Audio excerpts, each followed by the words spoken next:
Hello and welcome to Send with Coffee and Boxing Gloves.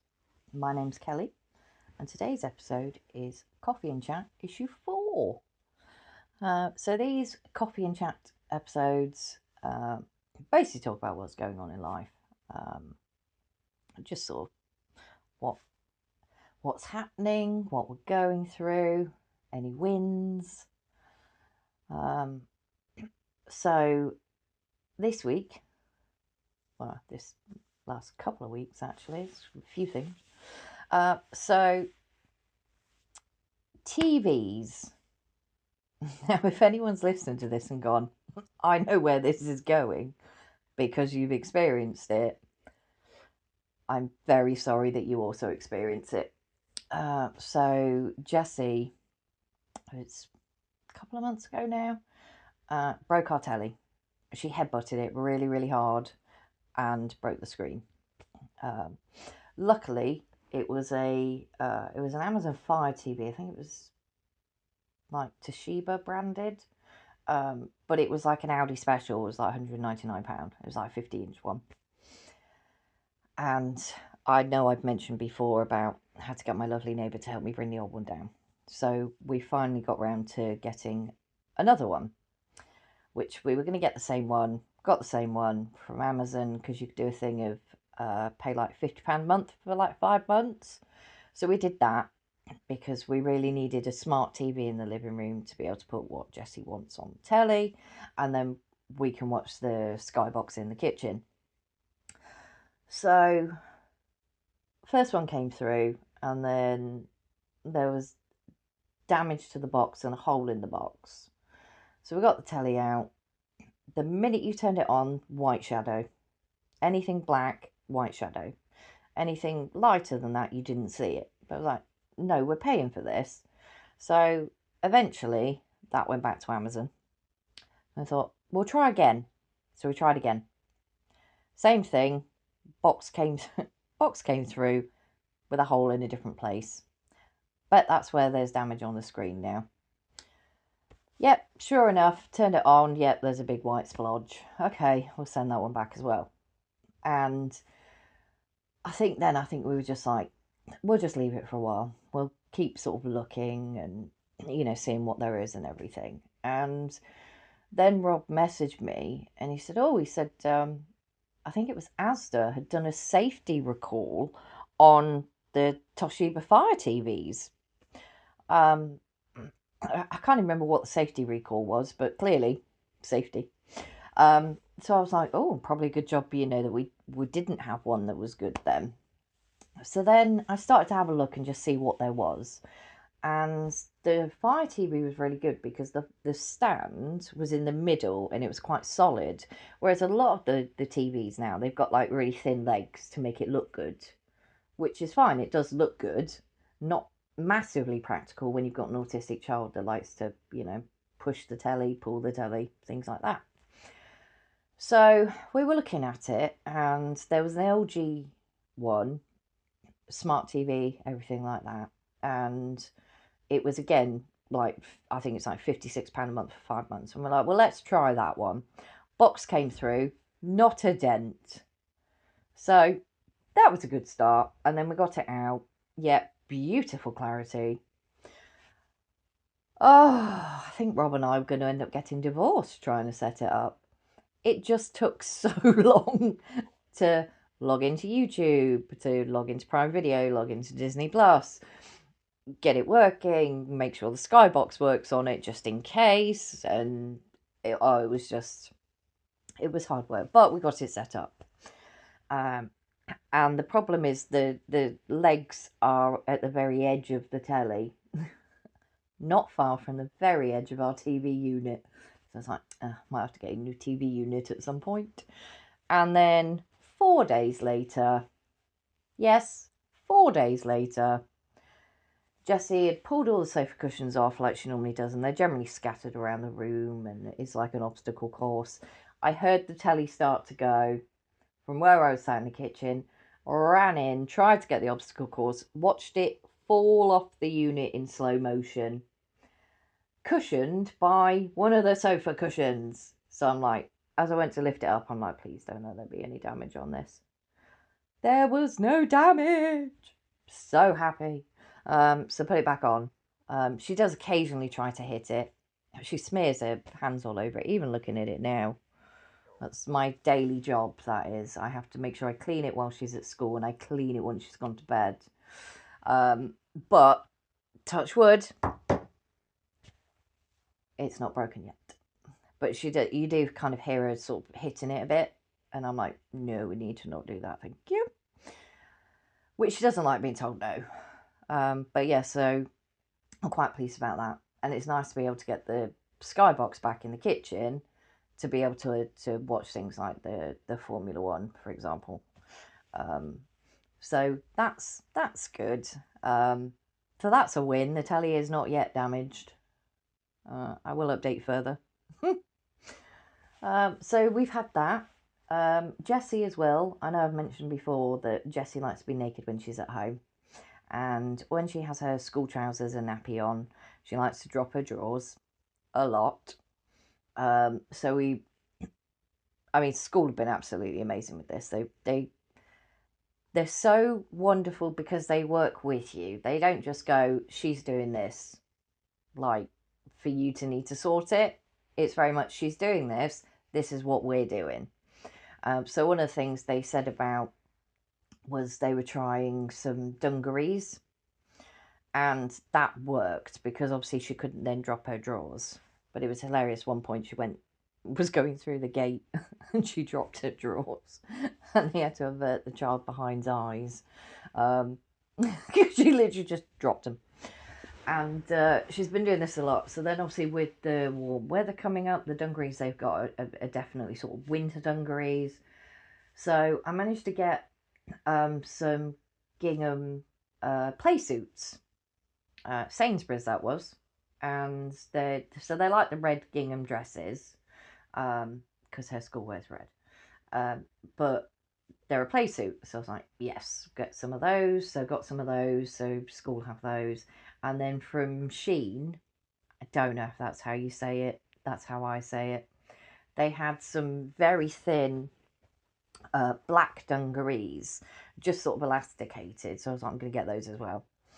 So that's been working brilliantly. And then yesterday I put her in a pair because I gave both pairs to school because they are very good in that if there's something new to try, they will try it rather than saying you need to bring her in this. They'll be like, bring her in as normal, we will try it. Which again, it sounds like such a little thing, but it makes such a big difference. So last summer, because she didn't want to leave the house in a dress, I would send her in a polo shirt, her jumper, her trousers, and they would change her into her dress when she got there because that's the easiest thing. So they are very good with supporting with things like that.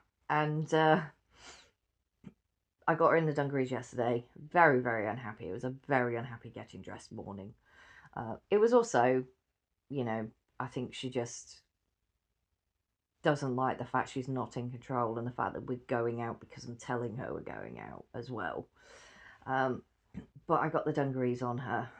And then this morning, I feel like she might have been abducted by aliens in the night and replaced.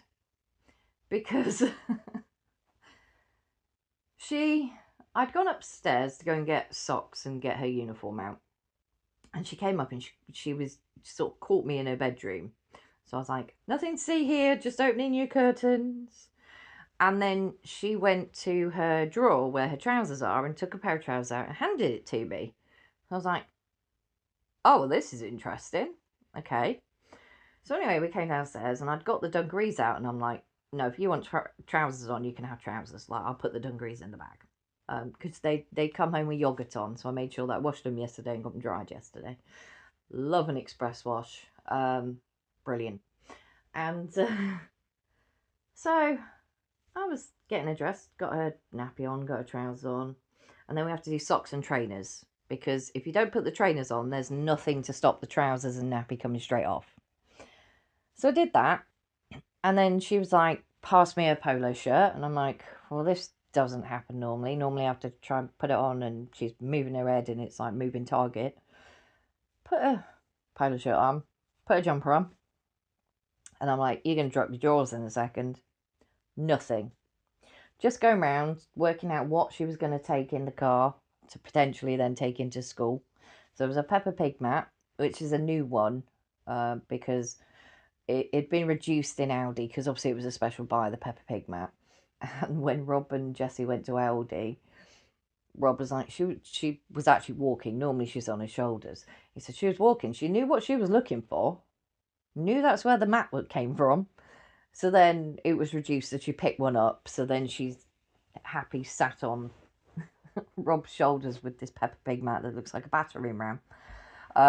So she had another one of those.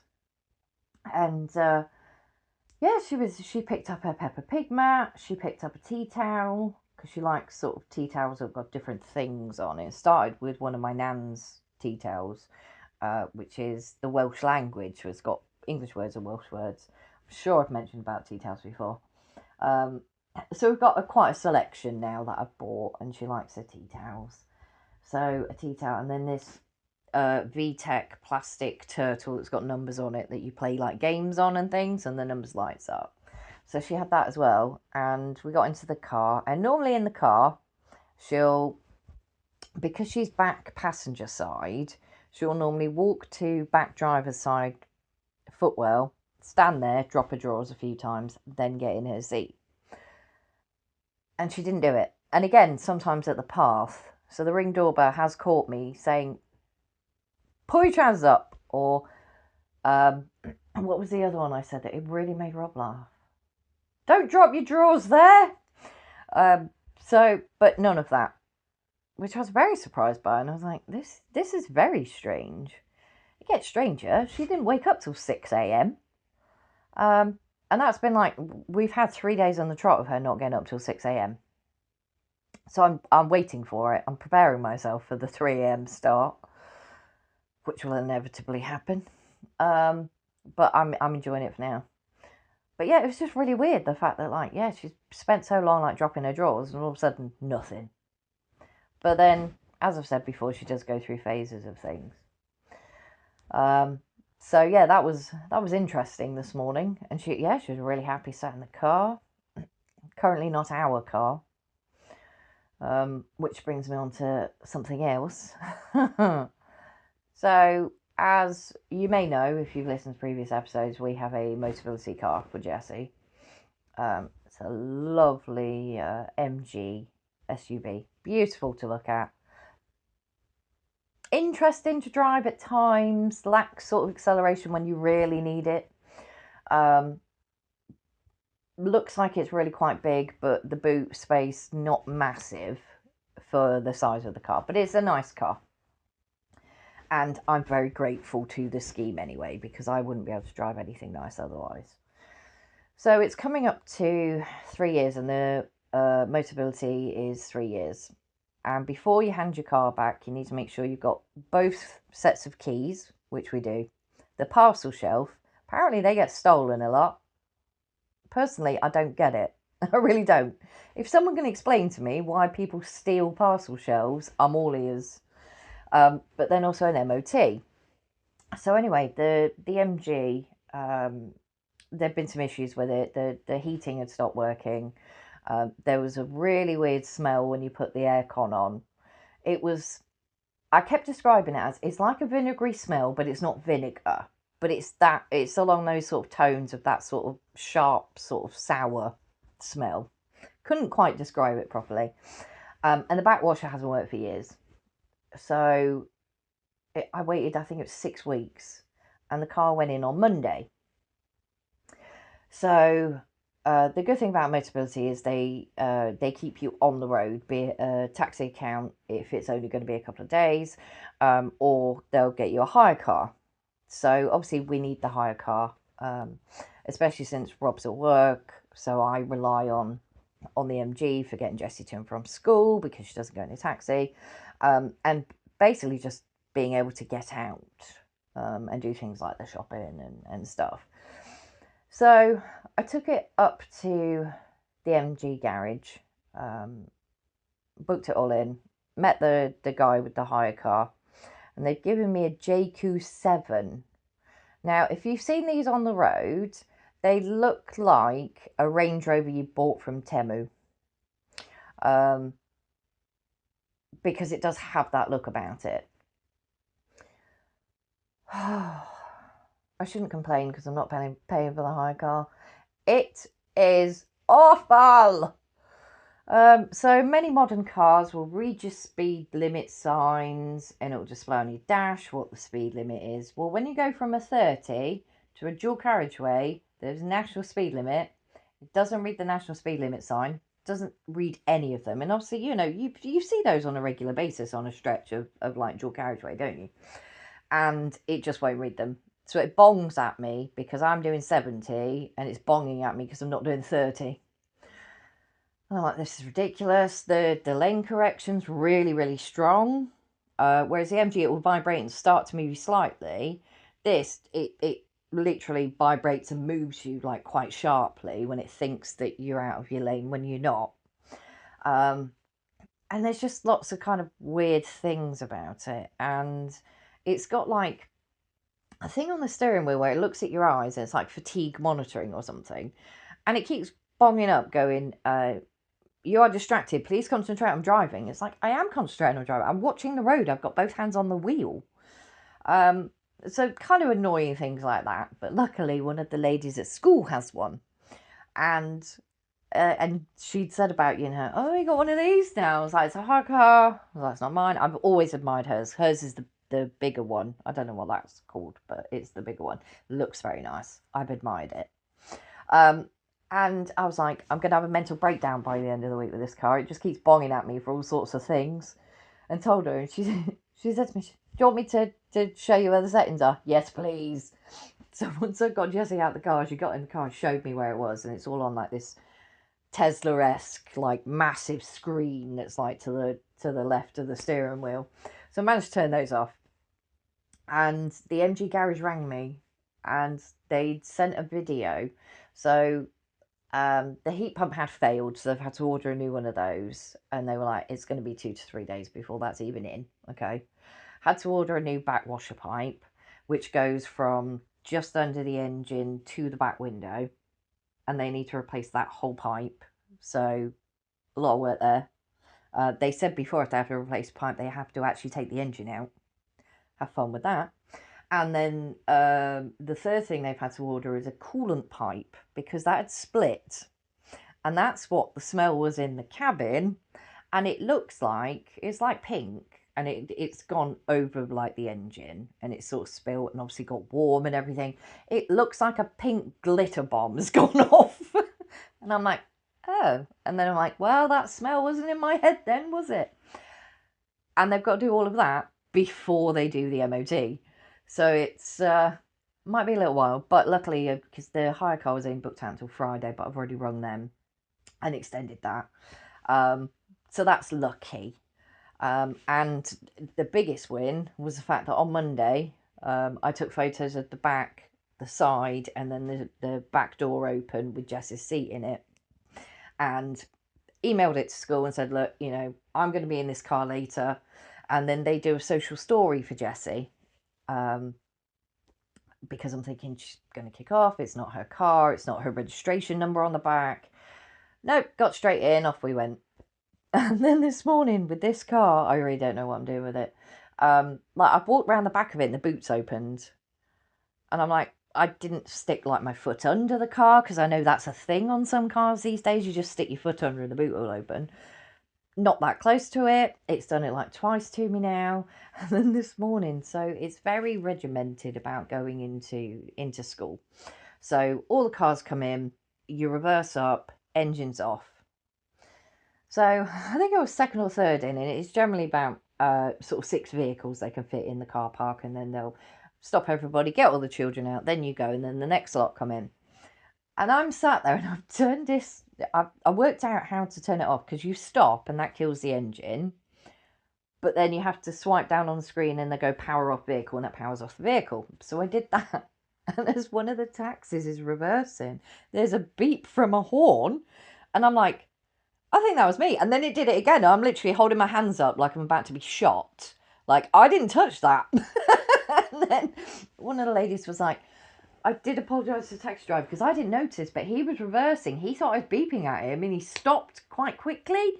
And I was like, it was me. And she's like, I did explain it's a hire car. I'm like, thank you. Like, oh my God, they think I'm beeping at them. So it's an interesting vehicle. Like I said, I'm very grateful, we're kept on the road. Um, but it's just funny how I've really admired them, but I would not have one now. Nope, no, no, no way, no way, no way. Um, but we are very fortunate that we have it, and it's kept us on the road as well.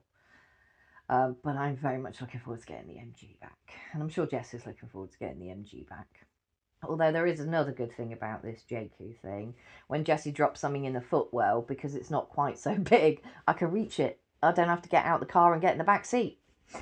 Which I generally have to do in the MG if she drops something and she wants it and we're parked up waiting to go into school. I have to get out and get in the back and then get out and then get back in the front because I've got very short arms.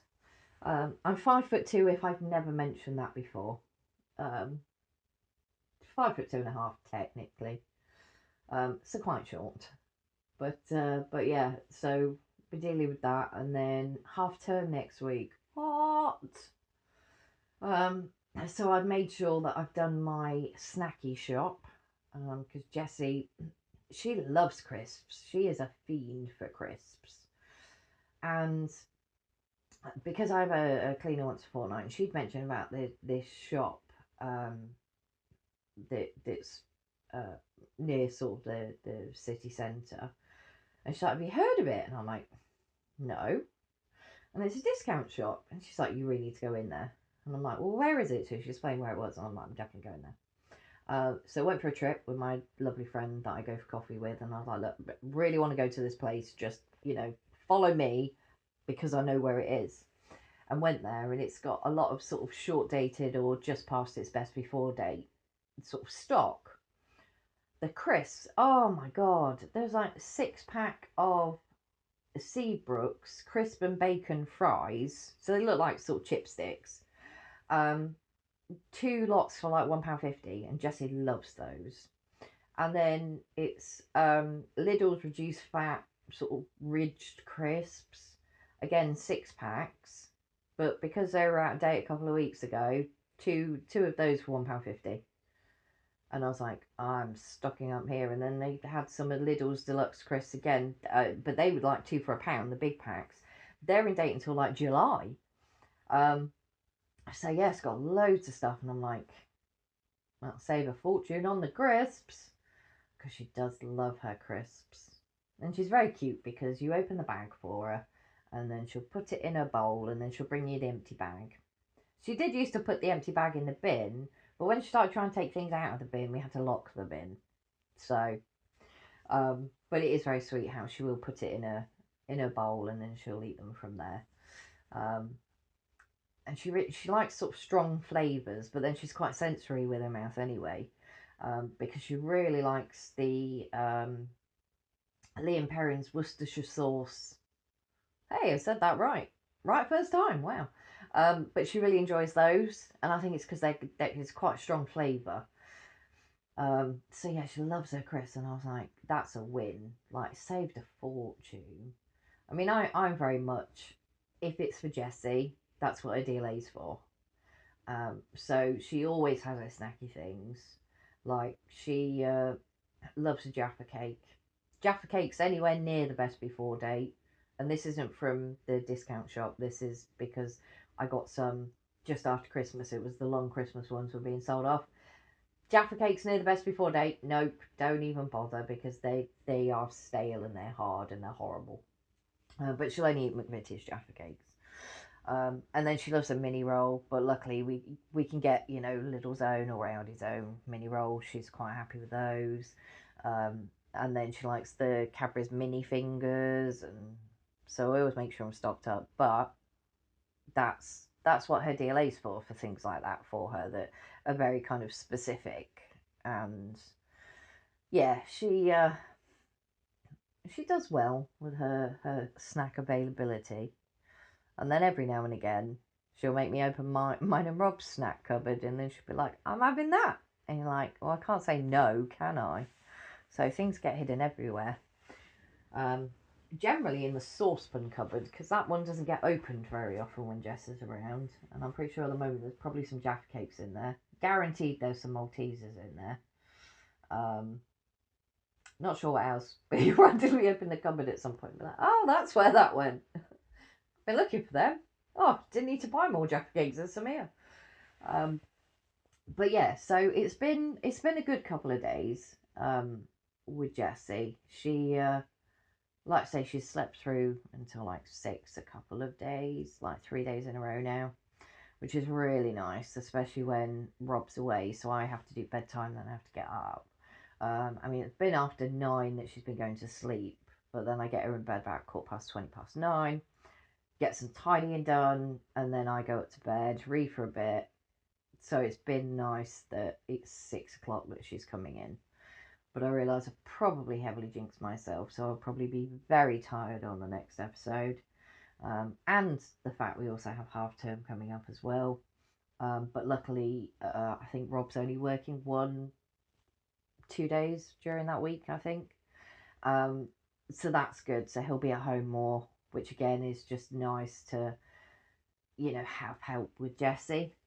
And then one final thing from this week, which unfortunately I cannot go into any more detail, but I'm currently speaking to the council in regards to Jessie had a social services assessment for her unmet needs, to try and get some support from them. And I'm currently in discussions with the council. Can't say any more than that. Cannot wait to do that episode. Literally cannot wait to do that episode. That will be a long one, but it'll be worth it, I'm sure.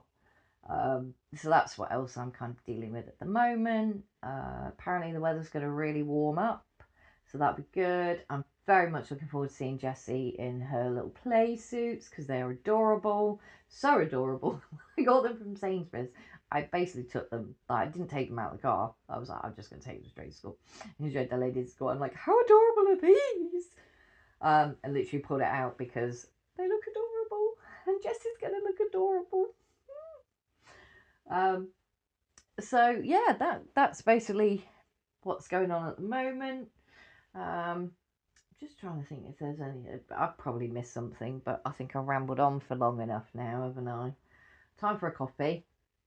And yes, bearing up for half term, but it'll be fine. She's happy. I just hope that the TV makes it through the week. But with that, I will leave it there. If you have enjoyed my ramblings and you think I deserve a coffee, you can always buy me a coffee in the link below. It's always very appreciated. I live on coffee. But I hope that this has entertained or informed or bored you to tears, whichever you like. But I will see you again very soon.